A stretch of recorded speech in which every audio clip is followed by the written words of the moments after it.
तो नमस्कार दोस्तों, फरी एक बार स्वागत है आपनु लोक जागृति चेनलની અંદર। तो दोस्तों, આજના વિડિયોની અંદર વિવિધ ખેડૂત સમાચાર, વિવિધ યોજનાઓ તેમજ હવામાન ખબરની માહિતી આપવામાં આવી છે। તો વિડિયો પસંદ આવે તો વિડિયોને લાઈક કરી આપણી આ ચેનલ લોક જાગૃતિને સબસ્ક્રાઇબ જરૂરથી કરી લેજો। तो दोस्तों, पहली खबरनी बात करिए तो अंबालाल पटेलनी भयंकर आगाही। आगाहीकार अंबालाल पटेले भयंकर आगाही करता जणाव्યું છે કે આ વખતે ઝેરીલા સાપના ઉપદ્રવથી સાવધાન રહેવું જોઈએ મિત્રો। તેમણે આગાહી કરીને સૌ કોઈને ચોંકાવી દીધા છે। આગાહીકાર અંબાલાલ પટેલે જણાવ્યું છે કે 15 સપ્ટેમ્બર બાદ આંધી વંટોળ સાથે વરસાદ આવી શકે છે। આ સ્થિતિમાં ગુજરાતમાં ઝેરીલા સાપનો ઉપદ્રવ વધી શકે છે। લોકોએ સાવચેત રહેવાની જરૂર છે। ખાસ કરીને 15 સપ્ટેમ્બર બાદ ગુજરાતમાં સફદર્શનના કેસોમાં એટલે કે સાપ કરડવાના કેસોમાં વધારો થવાની શક્યતા છે। કેમ કે 15 સપ્ટેમ્બર બાદ ગુજરાતમાં આંધી સાથે વંટોળ અને વરસાદ થવાની શક્યતા રહેલી છે। અને મિત્રો, વરસાદના સમય સાથે પણ બહાર આવતા હોય જેથી સાપો કરી કેરડી જવાની અંબાલાલ પટેલ દ્વારા ભયંકર આગાહી કરવામાં આવી છે મિત્રો। तो दोस्तों, ત્યારબાદના સમાચાર જોઈએ તો 100 જૂના આધાર કાર્ડ રદ થશે। સોશિયલ મીડિયા પર દાવો થઈ રહ્યો છે કે આધાર કાર્ડ 10 વર્ષથી અપડેટ નથી થયા તે 14 જૂન પછી રદ થઈ જશે। આના પર આધાર બનાવતી સંસ્થા યુઆઈડીએ કહ્યું છે કે 14 જૂન માત્ર આધાર કાર્ડને ફ્રીમાં અપડેટ કરવાની છેલ્લી તારીખ છે। આ પછી જૂનું આધાર કાર્ડ નકામું નહીં થાય, પરંતુ આ તારીખ પછી મફતમાં આધાર અપડેટ નહીં થાય। આવામાં ऑनलाइन अथवा नजीकना आधार केंद्र पर जई आधार अपडेट करावी लेवो जरूरी है मित्रों। तो दोस्तों, ત્યારબાદના સમાચાર જોઈએ તો એસબીઆઈ માં ખાતું ખોલાવવા પર 3 લાખની લોન મળશે। ખેડૂતોની મદદ કરવા માટે કેન્દ્ર સરકાર કિસાન ક્રેડિટ કાર્ડ આપે છે, જે હેઠળ એસબીઆઈ અથવા તો અન્ય કોઈ બેંકમાં એકાઉન્ટ ખોલવા પર ખેડૂતોને પોસાય તેવા વ્યાજે 3 લાખ રૂપિયાની લોન આપવામાં આવે છે। આ યોજના દ્વારા ખેડૂતો મહત્તમ 7% વ્યાજ દરે 3 લાખ રૂપિયાની સુધીની લોન લઈ શકે છે। સરકાર સમયસર લોન પરત કરનારા ખેડૂતોને વ્યાજ દરમાં 3%ની છૂટ પણ આપે છે। આ રીતે સ્કીમ હેઠળ લીધેલી લોન પર 4% વ્યાજ ચૂકવવું પડશે। તેમજ આ યોજનાનો લાભ 18 થી 75 વર્ષની વચ્ચે હોય તેવા દરેક ખેડૂત લઈ શકે છે। આ યોજના હેઠળ વિવિધ પ્રકારના કૃષિ કાર્યો માટે લોન આપવામાં આવે છે મિત્રો।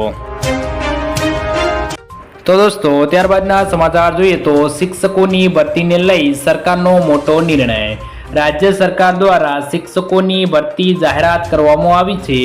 7500 शिक्षकों भर्तीनो निर्णय लेवामां आव्यो छे। माध्यमिक अने उच्चतर माध्यमिक शाळाओमां भर्ती थशे। जो के टाट 1 अने टाट 2 नी शिक्षकों कायमी भर्ती जाहेरात थशे। 3 महीना में भर्ती प्रक्रिया पूर्ण करवामां आवशे। आगामी समय में प्राथमिक शिक्षकों पण भर्ती थवानी छे तेवो राज्य सरकार द्वारा निर्णय लेवामां आव्यो छे। तो दोस्तों, त्यारबादना समाचार जोईए तो ट्रेक्टर खरीदवा 45,000 रूपियानी सहाय। गुजरात सरकारे खेडूतोना हितने ध्यानमां राखीने वधु एक महत्वपूर्ण पगलुं भर्युं छे। आई खेडूत पोर्टल पर ट्रेक्टर सब्सिडी योजना गुजरात ट्रेक्टर सहाय योजनानी जाहेरात करवामां आवी छे। जे योजना हेठळ राज्यना 50,000 खेडूतोने ट्रेक्टर खरीदी पर सब्सिडी आपवामां आवशे। आ योजनानो मुख्य हेतु खेडूतोने आधुनिक कृषि तकनीको अपनाववा प्रोत्साहित करवानो छे, जेनाथी खेतीनी कार्यक्षमतामां વધારો થશે અને ખેડૂતોની આવકમાં પણ સુધારો થશે। આ યોજના હેઠળ ખેડૂતોને ટ્રેક્ટરની કિંમતમાં 40% અથવા તો 45,000 બેમાંથી જે ઓછું હોય તે મુજબ સબસિડી આપવામાં આવશે। ગુજરાતના તમામ વર્ગના ખેડૂતો માટે આ યોજનાનો લાભ લઈ શકે છે મિત્રો। तो दोस्तों, ત્યારબાદના સમાચાર જોઈએ તો ખેડૂતોને મળશે 20,000 રૂપિયાની સહાય। गुजरात सरकार द्वारा प्राकृतिक खेती करता खेडूतो माटे खूब ज महत्वपूर्ण निर्णय लेवामां आव्यो छे। केंद्र सरकारना प्राकृतिक खेतीने प्रोत्साहन आपवा अपील करी हती, त्यारे गुजरात सरकारे प्राकृतिक खेती करता खेडूतोने प्रोत्साहित करवा माटे સહાય યોજના અમલમાં મૂકી છે। રાજ્ય સરકાર દ્વારા અમલમાં મુકાયેલી નવી યોજનાની માહિતી આપતા કૃષિ મંત્રી રાઘવજીભાઈ પટેલે જણાવ્યું હતું કે રાજ્યના દરેક નાગરિકને રાસાયણિક ખાતર તેમજ જંતુનાશક દવાના ઉપયોગ કર્યા વિના ઉત્પાદિત કરેલા શાકભાજી પાકો સરળતાથી મળી રહે તે માટે શાકભાજી પાકોમાં પ્રાકૃતિક કૃષિને પ્રોત્સાહન આપવાની યોજના અમલમાં મૂકવામાં આવી છે।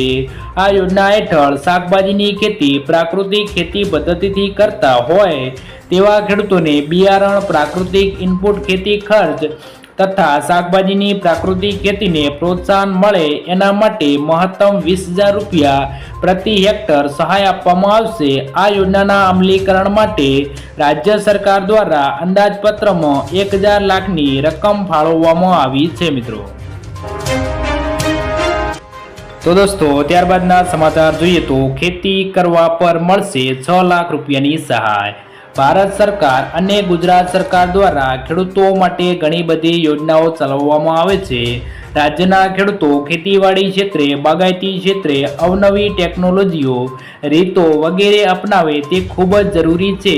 ગુજરાત સરકાર દ્વારા પણ ખેડૂતલક્ષી અવનવી યોજનાઓ અપનાવવામાં આવી રહી છે, જેને ધ્યાનમાં રાખીને બાગાયતી વિભાગ દ્વારા ઘણા ફળો અને શાકભાજીના વાવેતર માટે બાગાયતી યોજનાઓ 2024 ચાલુ કરવામાં આવેલ છે। આ યોજનાઓથી ડ્રેગન ફ્રૂટના વાવેતર સહાય યોજના બહાર પાડેલ છે। આ યોજના હેઠળ ખેડૂતોને યુનિટ કોસ્ટ અંદાજિત 6 લાખ હેક્ટર ખર્ચના સહાયની રકમ સામાન્ય જાતિના ખેડૂતોને 50% અથવા તો મહત્તમ રૂપિયા 3,02,000 માંથી જે ઓછું હશે તે સહાય મળવા પાત્ર રહેશે। તો દોસ્તો ત્યારબાદના સમાચાર જોઈએ તો મફત અનાજ વિતરણમાં ફેરફાર। સરકારી સૂત્રોનું કહેવું છે કે 1 લાખથી વધુ લાભાર્થીઓ અયોગ્ય છે, જેઓ બંગલા, કાર અને મકાન ધરાવતા હોવા છતાં ગરીબ કલ્યાણ યોજનાનો લાભ લઈ રહ્યા છે, જેને જોતા પુરવઠા વિભાગે હવે યુનિટ વેરિફિકેશનની તૈયારીઓ શરૂ કરી દીધી છે, જેમાં કોટેદાર તે તમામ સભ્યોના અંગૂઠાની છાપ લેશે જેમના નામે રાશન લેવામાં આવી રહ્યું છે। પહેલા મહિનામાં ઘરનો એક સભ્ય રાશન લેશે, જ્યારે બીજા મહિને બીજા સભ્યએ અંગૂઠા વડે રાશન લેવું પડશે। આ રીતે દર મહિને નવો સભ્ય અંગૂઠો લગાવીને એક પછી એક રાશન લેશે। જ્યાં સુધી તમામ એકમોની ચકાસણી ન થાય ત્યાં સુધી આ ક્રમ ચાલુ રહેશે। વેરિફિકેશનની આ નવી સિસ્ટમ શરૂ કરવા માટે ઈ-લૂપ મશીનને સુધારવાની પણ તૈયારીઓ ચાલી રહી છે। મિત્રો તો દોસ્તો ત્યારબાદના સમાચાર જોઈએ તો ખેડૂતોને લાગી મોટી લોટરી। મુખ્યમંત્રી બલિરાજા પેન્શન સ્કીમ હેઠળ મહારાષ્ટ્રના 44 લાખ ખેડૂતોને મફત વીજળી આપવામાં આવશે। મહારાષ્ટ્ર સરકાર કપાસ અને સોયાબીનના ખેડૂતોને પ્રતિ હેક્ટર 5,000 રૂપિયાનું બોનસ આપશે। દૂધ ઉત્પાદક ખેડૂતોને પ્રતિ લીટર 5 રૂપિયાની સબસિડી મળશે। સરકાર દ્વારા 43 લાખ ખેડૂતોને સૌર ઉર્જાથી કૃષિ પંપ આપવામાં આવશે।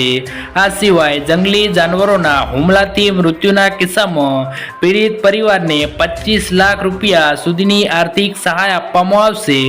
જુલાઈ 2022 થી કુદરતી આફતોના કારણે પાકના નુકસાન માટે 15,245 કરોડ 76 લાખની નાણાકીય સહાય આપવામાં આવી છે। મિત્રો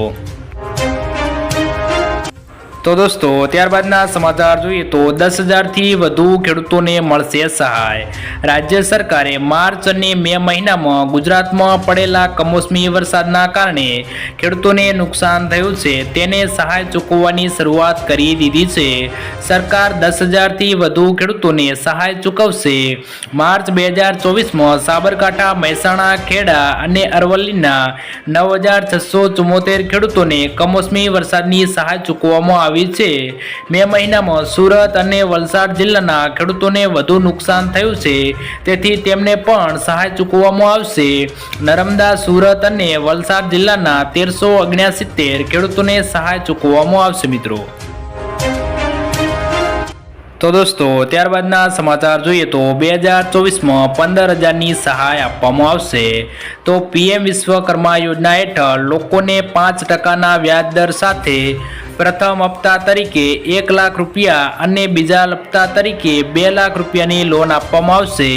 આ સાથે કારીગરોને પાયાની અને અદ્યતન તાલીમ પણ આપવામાં આવશે। યોજનાના લાભાર્થીઓને 15,000 રૂપિયાની ટૂલ કિટ પણ આપવામાં આવશે।